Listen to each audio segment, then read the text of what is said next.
Joining me now on the podcast is model, future fashion mogul, and voiceover artist, Amy Coffland. Amy, how are you? I'm wonderful. Good morning. How are you? I'm great. It's so to explain to the listeners, it's 10:10 here on the East Coast, but for Amy on the West Coast, it's 7:10, and I'm impressed. You're up and at 'em. You're ready to go. Are you? Would you describe yourself as a morning person? I am very much a morning person. Sometimes people say, like, when the sun is up, I'm up. So when the sky is awake, I'm awake. When there's any source of light outside, most likely I'm up. That's a good trait, I think. I mean, does that mean in the winter when the sun goes down at like 5 o'clock, are you particularly sleepy right there? I tend to get a little sleepy, and winter is pretty cozy. Sure So is. Yeah, I like to absolutely. sleep in the winter. It's a nature's way of encouraging you to toss those Yeah. sweatpants on and go to bed. Get more sleep. Yeah, well, I that's certainly very something we're all much trying to do. suggest it. Yeah. Well, we connected over social media, and this is a bit of a different format for That Gives Me Anxiety. Usually it's something that really anyone can experience that gives them anxiety. But this time we're going to do jobs that give me anxiety. And you work as a model, which has caused you anxiety. So I'm interested to hear. 100%. Yeah. Well, I'm interested to hear, and I'm also a little bit nervous for what I'm about to hear. I'm sure there are a job where people are commenting on your appearance must create an insane amount of anxiety. So, what made you want to get into modeling in the first place? Well, one of my best friends, Daniel, he actually kind of discovered me when we were at this club and I was kind of running around on stage. He was like, I want you to walk for me for SAC Fashion Week. And I was like, I don't know anything about fashion, but it kind of went from there. After SAC Fashion Week, I walked at like the Eddie Murphy Mansion, and it was kind of like, oh, I love this. Like, Yeah, and I need to like keep going and like see where it takes me. So I hope that that's answered the first question. yeah, that's so interesting. Where it's like just getting discovered while you're out potentially just having Yeah. fun. What makes a good model? I guess you're specifically talking about a runway model. Yeah, what makes a person good at that? One thing is mentality, Mm, what you want to do with it. It's kind of a cliche, but it's what you make it. I want to say confidence. hmm And because someone once said, if your mind is confident, then like the rest will follow. hmm And also having a lot of courage and being open to criticism and never comparing yourself to others, because that is a killer of confidence. Right. What I do is I just focus on myself because I am so quick to compare myself to others that it destroys me. So, because I'm only 5'4" in this model world. So I'm just constantly reminded that I'm 5'4". hmm Yeah. Well, I mean, kudos for you being able to do that. Just for everyone in the Instagram world that we live Oh in, we're constantly comparing ourselves to our own mental detriment. hmm Were you always able to do that, or is that something I that you? was not. Okay. In the beginning, in like 2016 to I'd say like 2018, I had a lot of anxiety because I was bigger. People in comments would be like, oh, you have a pregnant model. And I was just like, with this again. Oh, wow. Because yeah, I was, regular plus size model, and it was great and it was empowering. But then that one comment will like destroy your world. So Mm, people they don't know you. They're just going off of like the outside appearance. So you can't be mad. It's just a lot of anxiety when the P word, the pregnant word, comes up. mm. So being short and bigger was very challenging, but forcing yourself to look at yourself in the camera, in the picture, it's a good way to learn, oh, is this how I want to stay? Or do I want to change and like get healthier? Fast forward to now, I'm really thankful for that anxiety Mm. because it like allowed me to change. Well, that's impressive to be able to channel that into a negative or into a positive life change. I do have a small frame of reference. So I've been a journalist for 10 years, longer than that. Who can count at this point? And so, just appearing on camera in YouTube videos or TV or whatever, the comments that people make really, really do hurt sometimes, especially when you just see people jumping on, right? Like one that I normally get is that my eyes were too close together, which doesn't, it hurt me then. It doesn't hurt me now. So I do understand the growth.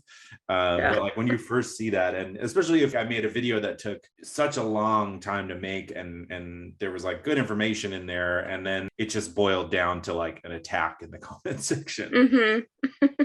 It's a projection of how people feel in themselves. Mm-hmm. So it's really forced me to look at why people are saying things and to not take it so seriously. I used to project when I was first starting off modeling, because I get so insecure with the kind of the industry standard, or like the old standard of super tall and like slim. Mm-hmm. So I get really insecure. So I had to get rid of that. Every local model is one of my friends now. And like, I can't project onto them, what I'm feeling, because that's just anxiety. That's great. And if you see that in yourself, I guess being empathetic, they're going through the same mental struggle that you are. And you've created a support group of models all trying to work together. Because we have to stick together, because we're going to people's houses and taking photos. So that's high anxiety. So let me get this straight. In today's day and age, you're supposed to be drinking a ton of water, doing yoga, making sure you and your whole family is happy, strike a good work-life balance, exercise, read books, watch movies, eat healthy meals, be a big part of your community, and get 8 hours of sleep.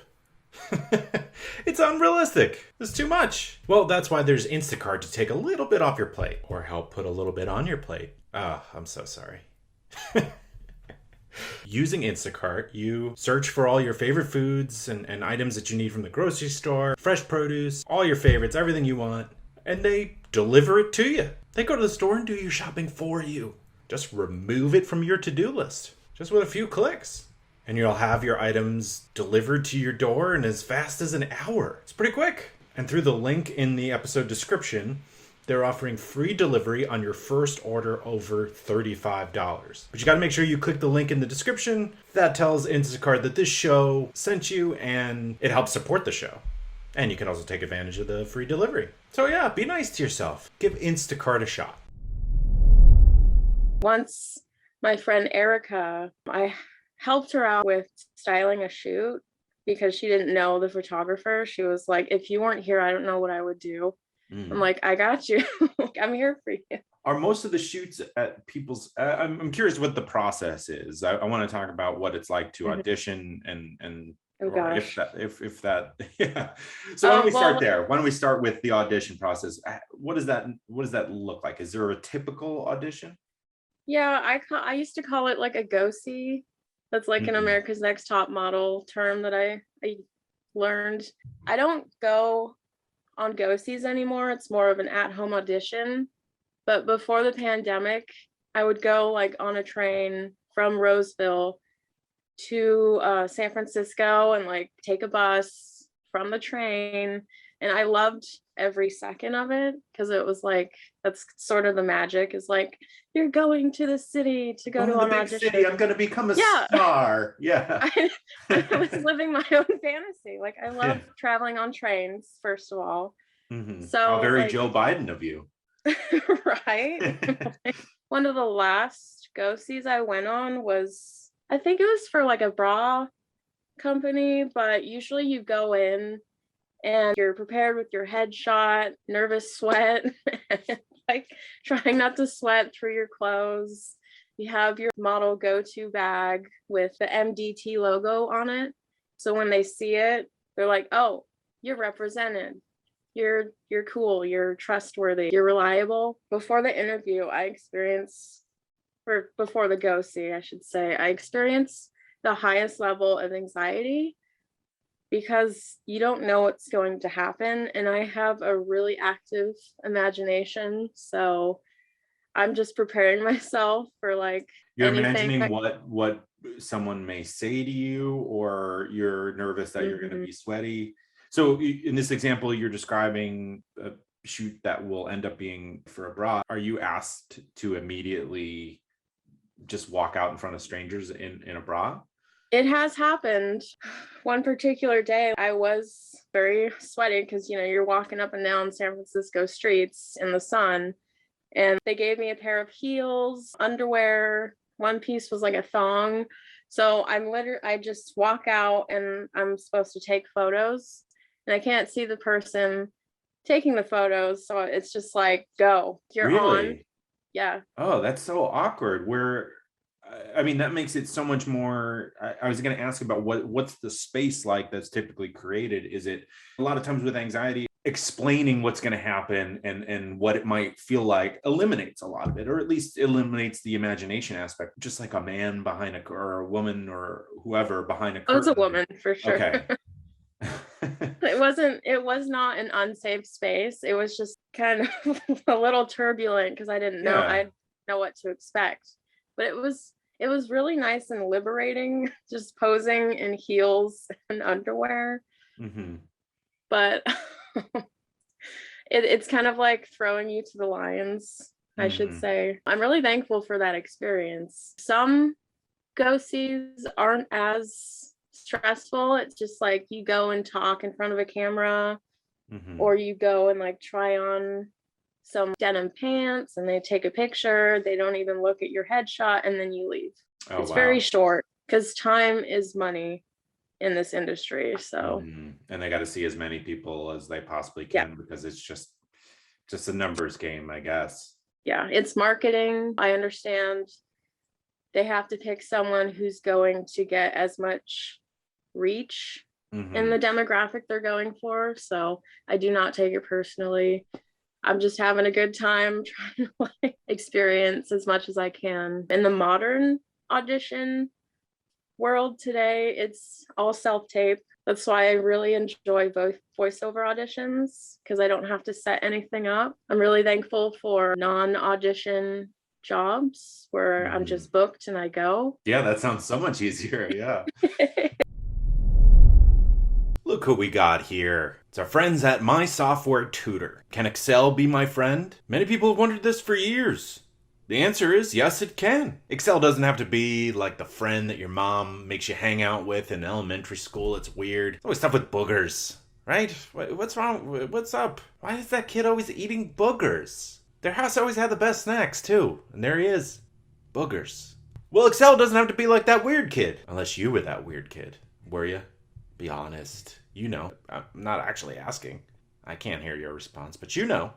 And it's okay if you were. Just take it easy with the boogers. Just talking about boogers to get ad read. Don't worry. They didn't write that part. That was an improvisation. My Software Tutor offers 3 levels of real-time Zoom-based courses with a live instructor. They deliver practical, functional business skills in a friendly and supportive environment. It can be daunting, right? You need that supporting environment to learn Excel. There's no stupid questions. It could be really difficult.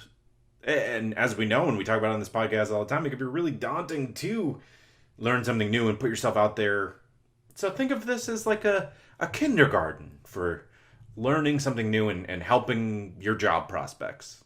Or be better at the job you already have. Get that raise, get that whatever, take pictures of it for Instagram. Yeah, that'll be cool. Keeping it as vague as possible so that you can input your own. Just making a mad lib of your own desires. These courses will increase your marketability, whether you're an employee, job seeker, consultant, or contractor. Register at mysoftwaretutor.com and use the promo code POD20 to save 20% off all registrations. Thank you so much to My Software Tutor. Yeah, guys, take advantage of that 20% off and confidently list Excel on your resume. When you are auditioning, let's say you're going to go see or there, however it's being done now, is there any, like, I imagine there could be executives discussing, well, I don't like this about her, or I like this. Has that ever happened in your career? Well, you never really hear feedback Mm-hmm. unless your agent noticed something you did completely wrong and is saving your butt by Mm-hmm. giving you feedback. And I'm so grateful for anything that I get back. Once I did go to a model casting in Oakland, and they set it up kind of like there's 3 judges. And I was a little bigger at the time in a swimsuit, and I walked up there so confidently, and they were like, "Ooh, your confidence, the way you're walking, it was great." I didn't get booked, but Well, that's good. I mean, from an outside perspective, what you were saying before about confidence feels it feels like that's a huge part of getting a it job like is. that. It's the fake it till you make it. If you're confident, everyone else is going to have fun because they're like, "Oh, she's cool." Well, especially, I mean, you nailed it calling it marketing. I mean, that reframes it for me there, where it's like, if someone is in a bra or a swimsuit, you don't want them to be like, ah, man, this doesn't make me feel confident about my Yep. body, right? Like, who's buying that article Mm-hmm. of clothing? They want to see, oh, I can be this Right. person. I can get this vibe. Yeah. Also, something is what I need to remind myself every time is I need to represent for the women who don't feel like they have a space in this market. Mm-hmm. So I have to like catch myself before I'm like, oh, I need to go on a diet or lose weight. I'm like, no, I need to stay where I am so that representation is still there. If I'm super happy in this dress, then like someone else is going to feel enlightened and empowered to wear whatever they want to wear. If they're extra curvy or there's someone who's got like broad shoulders and big hips like I do. So I think that's very important. Yeah, of course. Well, that's an important part of our discussion, I think, being a plus size model. So you're saying you feel like you're taking this on representing other people. That must add a lot of weight to your shoulders. What is that like? I like to say full figured or curvy Okay. because there's such My a apologies. huge, oh no, not at all. There's just a huge spectrum of people who prefer to use plus size. And then Mhm. someone who is actually of that size looking at me and then comparing themselves and saying, if she's plus size, then like, what am I? So I definitely used to be plus size, but I think I've like thinned down a little bit to like the curvy model. So it's just, there's a lot of body types, and it's just important to be really respectful because I know the anxiety behind putting yourself out there, and being confident is one of the hardest things. Projecting that confidence is very important when you're a full figured model. There's, I want to say, like a storm of anxiety that a lot of models have to like jump over and then fake confidence. So Mm-hmm. Well, and imagine, especially for articles of clothing that are a bit more revealing, right? Like a swimsuit or something. I've read it. It's not my experience, but I've read how concerning or how difficult it can be for someone who's a bit curvier to buy a swimsuit and feel good about themselves. And so mhm. that change and seeing you confident in such a shoot should, or not should, I mean, could help them Oh yeah. be happier. A while ago, one designer was like, "Oh, I have a vintage 2-piece bathing suit." And I was like, "Oh no, I can't wear this." Because I had to like, it was like a live model mannequin Mm-hmm. thing where we're posing in a storefront. So I was like, I don't think this is super flattering for the current situation because the bikini bottom was just a little too small and the anxiety peaked. Mm-hmm. I was just like, no, not gonna happen. So thankfully there was a one phase which I rocked. So yeah, swimsuits. People were applauding. I walked wearing a dress And then I walked for someone else wearing this gold sequin dress that I rocked, and I got applause, and it was great. But I think it just has to do with how you're feeling currently, how you have to combat in the moment. It sounds like there's so much going on, such a mental struggle, and I definitely want to get to that. But I'm also curious. So you're describing modeling in storefronts and people's houses.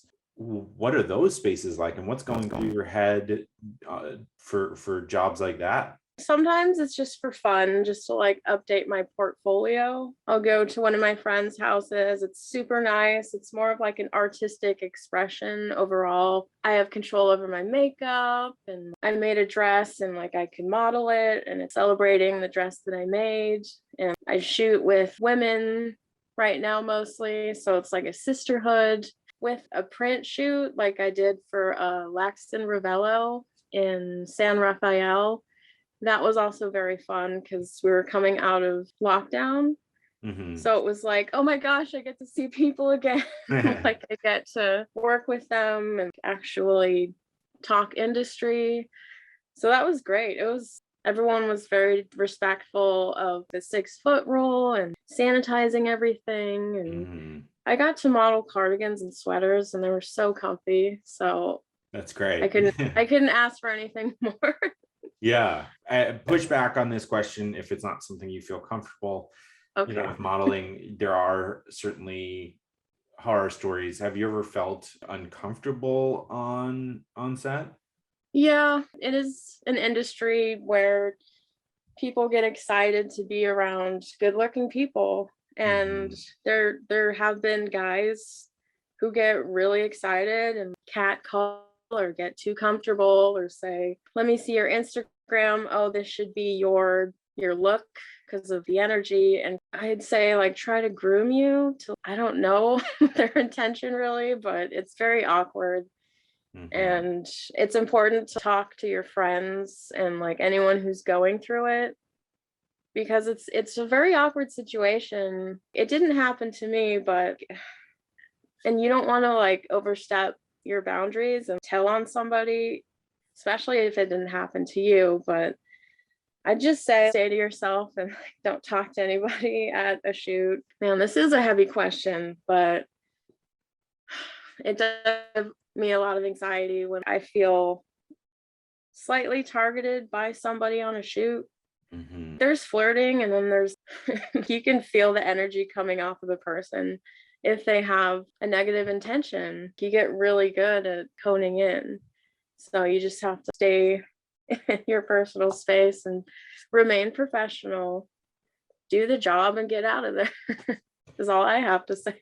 Yeah, I've definitely, I do have another time where I can connect with you on this. I used to, well, I don't want to give it away too much because, but I have felt targeted on a film set like that. And you do anything to get away, but you're also, I mean, at least in my case, I was young and trying to like use that as a space to network and get more work. But in the end, it doesn't seem worth it. And you just, I don't know, it makes you feel really lousy.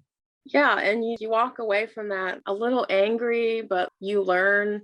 It's definitely a learning experience. I've been in a room where everyone's in a robe, and then there's an older gentleman just casually brushing up against my shoulder. And I'm like, oh, it happens when you least expect it.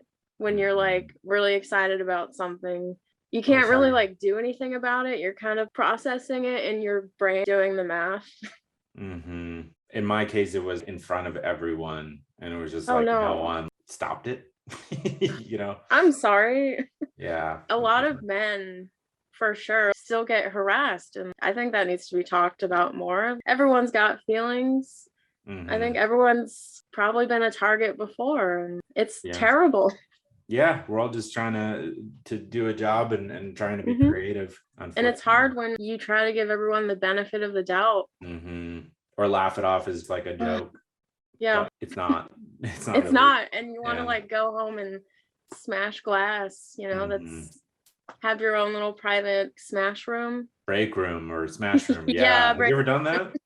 Oh yeah, I just did that. I smashed an old whiskey bottle by throwing a wrench at it, and it was great. That's incredible. I recorded it to music.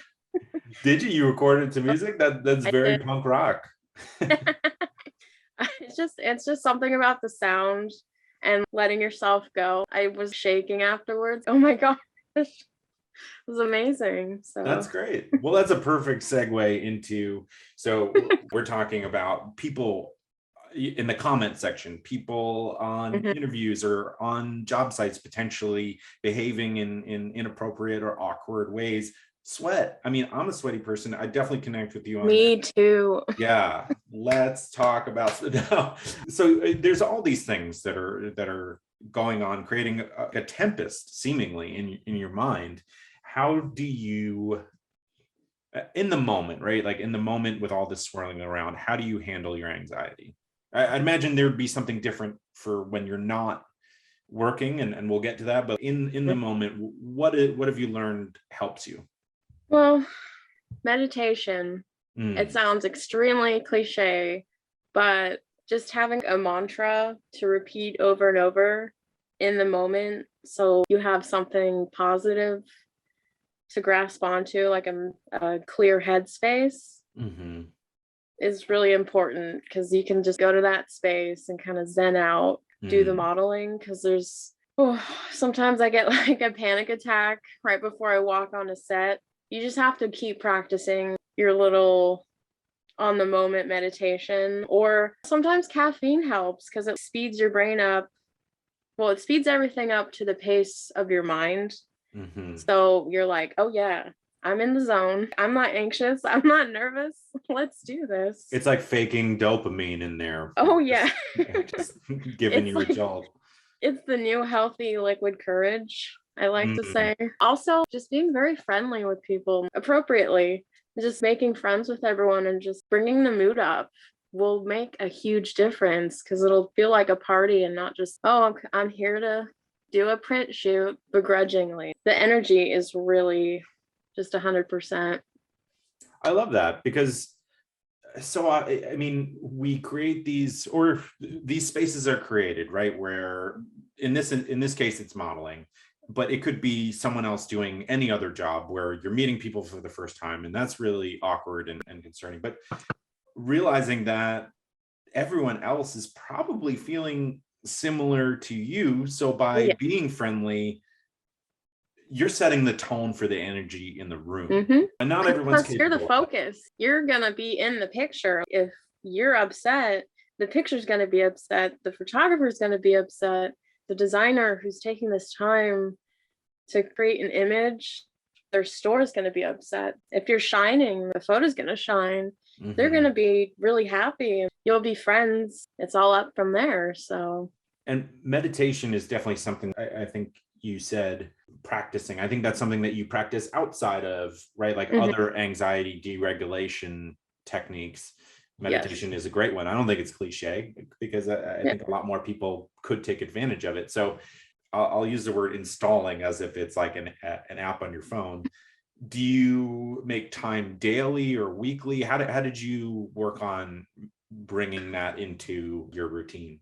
Honestly, I kind of heard about it, the transcendental meditation, because I read a book about Andy Kaufman Hmm. and he meditated like a professional. He wanted to meditate, go take classes. He wanted to be able to levitate. Like, Mm. so I learned a lot and about meditation through the books about him and some other friends as well. So I usually use it when I'm feeling anxiety because it's just cutting through the anxiety and going straight to like, you're fine. Yeah. You're good. Clear your headspace. These are just emotions. Sweep them away. This too shall pass. Just have to take a moment, even if it's in your hammock every morning for like 5 to 20 minutes. Hmm. Refresh yourself like your brain's a computer. That's great. Do you wish you were one of those thoughtful card people but don't have the time or energy? I don't know why I did bunny ears on that. Or maybe you had a personal assistant. I like to pretend sometimes when I'm running errands that I am my own person. I make up games in my head. I might be revealing too much about myself. But you don't need to pretend to be your own personal assistant, at least when it comes to cards. Because the Cardist Studio is your personal assistant. Let's set up a situation. You think, oh, I should send them a card. But things get in the way. You're busy. All you'd have to do is jump onto thecardiststudio.com and tell them exactly what just popped in your head and why. And you'll get credit for your thoughtfulness. Here's what they'll do with that information. They'll get your personalized message handwritten into the card and into the mail for you. And you don't have to save space in your brain for this character that you've created as a made-up personal assistant. This bit is really getting off the rails. It's fast, it's custom, and it's a total life changer. Hey, you are a thoughtful card person now. Thecardiststudio.com. Thoughtful. Just got easy. And you can use the promo code AnxietyPod for 10% off your orders. It is interesting that you are looking towards Andy Kaufman. For people who don't know Andy Kaufman, comedian, he was in the show Taxi, and he's a comedian, but also a provocateur. He liked to push buttons. He had his alter ego. What was his alter ego's name?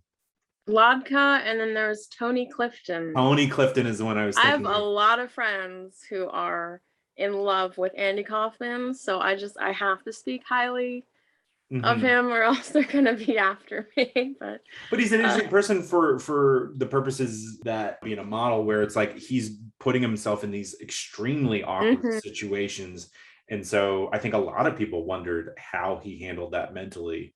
So it was just very interesting to hear him, but it sounds like your friend group all kind of are into what he was doing. The level of anxiety you have to deal with thinking about what other people think of you, that amount of stress that he had to deal with, I don't blame him for like meditating every chance he got. If he had a room that he was staying in, like it had to be deadly quiet for him to meditate, because it was staunch rules. Has to take the time to meditate. And I think it's a good thing to practice for like any job, I think. So absolutely. Yeah. Do you find, a lot of times I can be very extroverted and I love interviewing people, I love talking to people, but probably after this interview, I'm going to be very quiet and go sit by myself. It's a battery that needs to be recharged. Is that something that you need to do?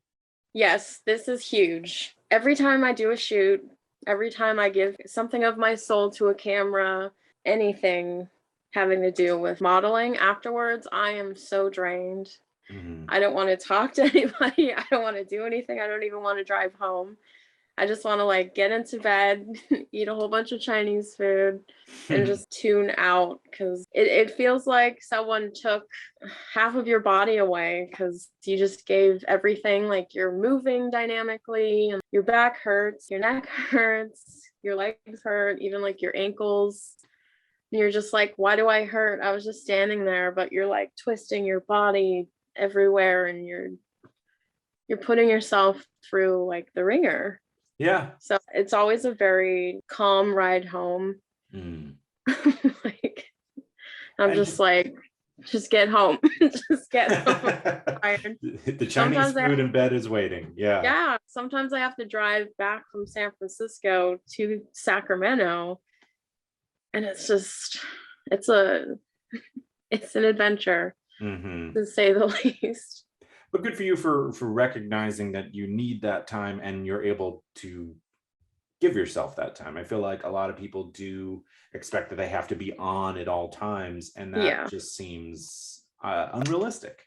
Yeah, I used to think that I had to be on and sort of acting like the model. They're expecting this of me, but now I'm just like, you don't have to do everything. It was your own internal monologue telling you, now that you've learned, you have your own little path, that okay, I'm gonna switch to people who ask me how I became a model. It's a very hard question, because everyone's so unique, and I'm like, I don't really know how to answer that, except go out and find yourself an agent, be in front of the camera. It's not 100% fun. It's sort of like carving out your own path with a toothpick.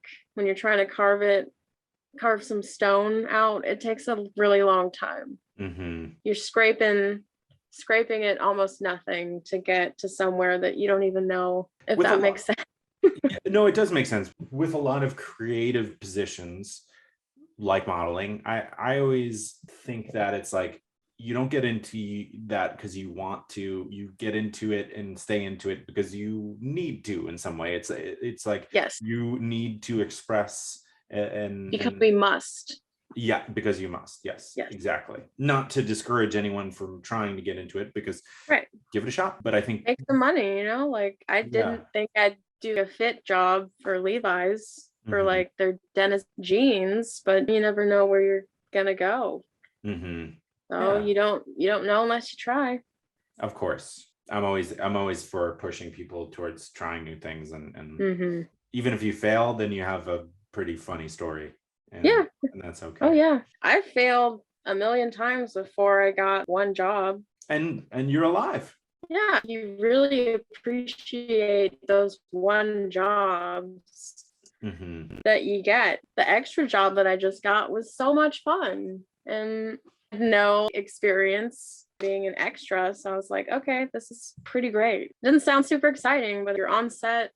There's a camera, there's a director, there's assistants, there's a makeup artist, and sometimes the makeup artist, and it's a good little reunion. It's very magical. You feel the buzz.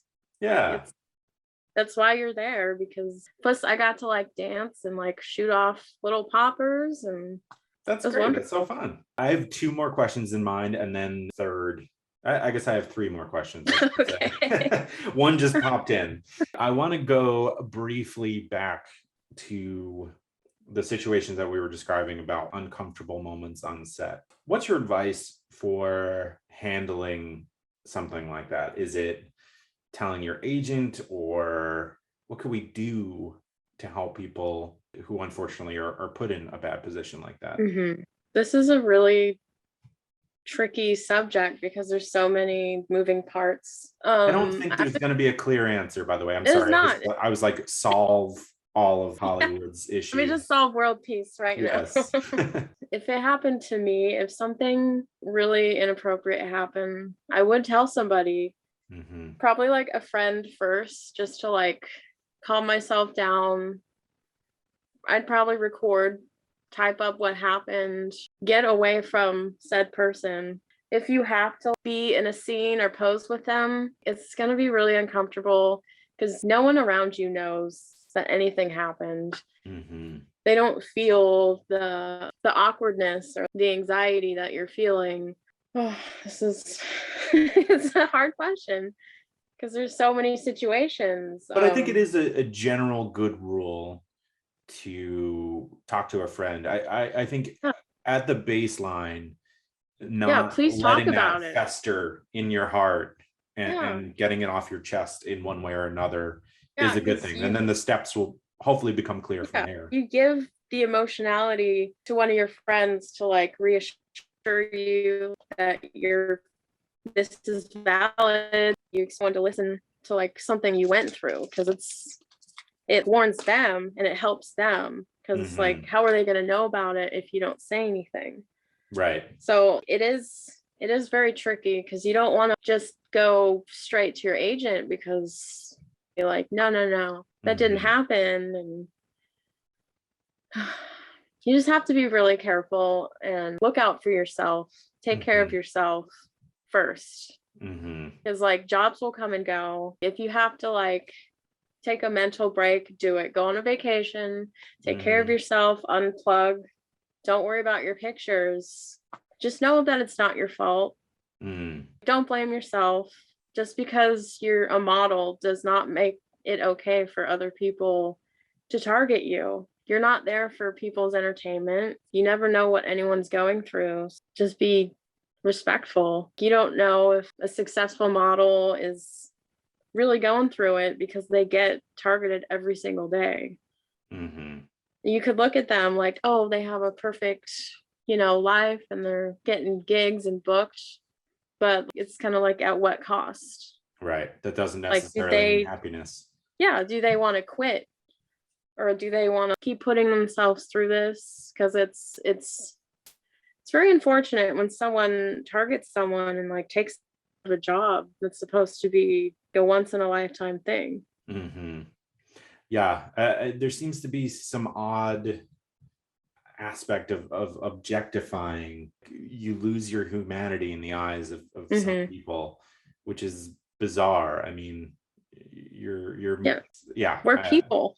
right, We have exactly, feelings. right. We're all going through it right now because it's still a pandemic and like people need to make money. And it's like priorities, like money. They can't afford their rent right now. Do they really need to be harassed? On top of that, I don't yeah, think so. yeah, right. The pandemic was a chance to drop a lot of things. Harassing Yes. people on set should have been one of Oh, those yeah. things. In social settings, when people find out you're a model, I'd imagine people have said some awful things. I'm curious if you have any stories that you'd be willing to share. I'd happy to hear it. You don't have to. Otherwise, I'm curious how you handle situations in Um, social settings. well, in social settings, it's usually positive things. Oh, good. That's great. I don't really have any stories about, I mean, That's good. I would there's prefer that always, that would be the case. yeah, there's always people who are like models who just want to party and like, Hmm. there's so many different types of models. Hmm. If you want to party, do like the model social thing and like socialize, network, that's amazing. But I'm a homebody right now. I don't drink because that used to give me a lot of anxiety and it's Mm. not good for modeling. And so I kind of like removed myself from a lot of drama. I usually don't tell people I'm a model, Hmm. especially since I'm getting into voiceover Hmm. acting. So there's a lot of things that people project onto you that they think, like how they think models should be, or they're like, oh, you must have an amazing life. Have you worked for so and so yet? I'm like, yeah, totally. Yeah, I'll take the credit. Right. I am a great actor. I'm a great mom. Yeah. It's weird because I just see myself as someone who wants to convey a story correctly. Hmm. It's become more about the narrative truth, I would say. If I'm doing my own photo shoot, what is this photo shoot going to turn into? What is it this flower going to blossom into? Hmm. Because usually you don't know until the photographer gives you the pictures. And Hmm. then you come up with how you're going to sell this photo. What is the story? How is the image inspiring you? Hmm. So that's mostly what I'm focused on at the moment. That's Having great. fun. Well, good for you too for not feeling in different jobs, especially modeling is an unusual job. You may Oh yeah. feel like you have to do the party scene or do this or that because Mhm. otherwise I won't get booked or this or that. And Yeah, that's great that you're like, nah, it's not for me. Do it if you it's want to do really it. Yeah, good. sometimes I can feel the energy that people are projecting onto me, and body image for one. People are expecting something from you to look a certain way is a huge source of anxiety. Hmm. Oftentimes they don't really care that much. They're just like, "Oh, you did another picture. That's awesome." And it's just the insecurities Hmm. are are prevalent. A constant battle, I'm sure. Yes. Yeah.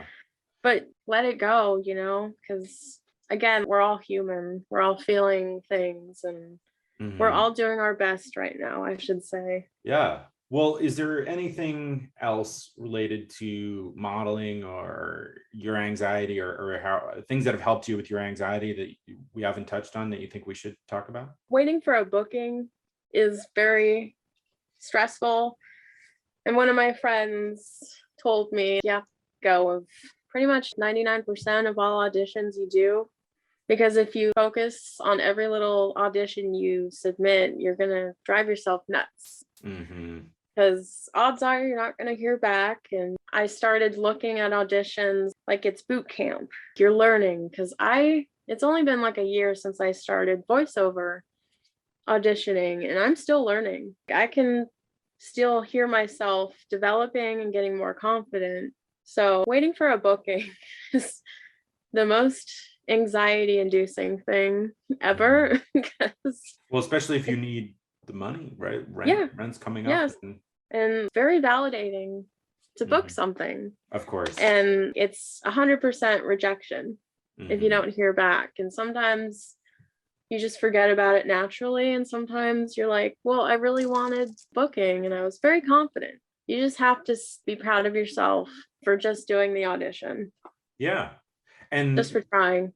meditation has helped you with that Oh, anxiety as yeah. well. Yeah. There's one thing that is kind of funny. Like, one piece of advice that I got from someone who I don't know personally, but Bob Odenkirk, I just heard him say on one of his shows, just throw it away, just throw away the line. Mm-hmm.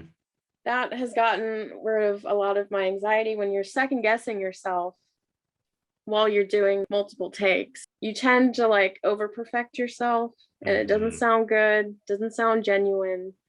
So honestly, you have to be in the character and just throw it away sometimes. Yeah. Just be natural and Yeah. And meditate. often the differences between takes, referring to voiceover, it may sound slightly different to you, but someone else listening to it is going to be like, yeah, that sounds the same. Right. Like, Yeah. so Yeah. you could really judge yourself Oh, yeah. versus what somebody else is here. Yeah. You're micromanaging yourself on Exactly. something that a casting director is just probably going to spend, I don't know how long listening. They're going Mm-hmm. to be like, oh, this was great, but someone else could be better. Someone else could deserve it more. So Yeah. you really just have to keep trying, and That's who great. knows? Well, it's I have to say it's very refreshing. You seem to be in a very good mental headspace to take on the challenges of the career that you've chosen or has chosen you. Yes. Seemingly, though, how you got into it. Oh, I So, have one more thing to talk oh, about. sure. Yeah, let's do it. People who are in the fit industry, like they do clothing fittings for companies, we Hmm. have to now take pictures of ourselves in like pretty much underwear. Hmm. So I'd say that it has triggered so much anxiety and PTSD just setting up my lighting to Mm. like do one of those pictures, because you can't do a flattering angle. It's just straight on. And like I Professional haven't, photographers are professional photographers for a reason, right? They know yeah, how to do the lighting and set up the shot. yeah, but you have to be your own professional photographer these days. So Hmm. it's just, it most of the time it's just me Hmm. doing all these pictures. And one piece of advice I would have to recommend for anybody is to not look at the picture, send the picture to your agent because they need it. And they're going to be really happy. Just for your own personal mental safety, just don't look at the picture for a couple weeks. Let your eyes relax. Mm. Let the anxiety fade away before you look at the picture, because odds are it's going to be fine. It's going to look amazing. It's just your anxiety that's telling you that, oh my gosh, this is terrible. Hmm. Because it's uncomfortable taking pictures of yourself half naked. So Yeah, I'm sure. I wouldn't And wish then, it on any of my worst enemies. So, well, then you're texting it out there, so it's like, where's that going? I mean, obviously, I'd imagine yeah, you trust it's your just agent. internal for my Yeah, agent, but yeah. it is also liberating to just take a picture of yourself like that. Because the first time I did that, I was in a room of fellow models who were like more curvy, and it just, we all looked like we were in a Dove commercial, and it was Hmm. beautiful. Yeah, So that's great. Yeah, yeah. there's certainly a lot of power in doing what you're doing, Yeah. which is great. Yeah, and it certainly helps a lot of people to change the image that people see in magazines, TV, on and Hmm. on and on. So Yeah. Body that's positivity. yeah, exactly. We're all for that. We like that. Well, Amy, thank you so much for your time. This has been such a wonderful chat. I wish you all the best. My And pleasure. yeah, we look forward to seeing you and hearing you out in the wild. Thank you so much. I had fun.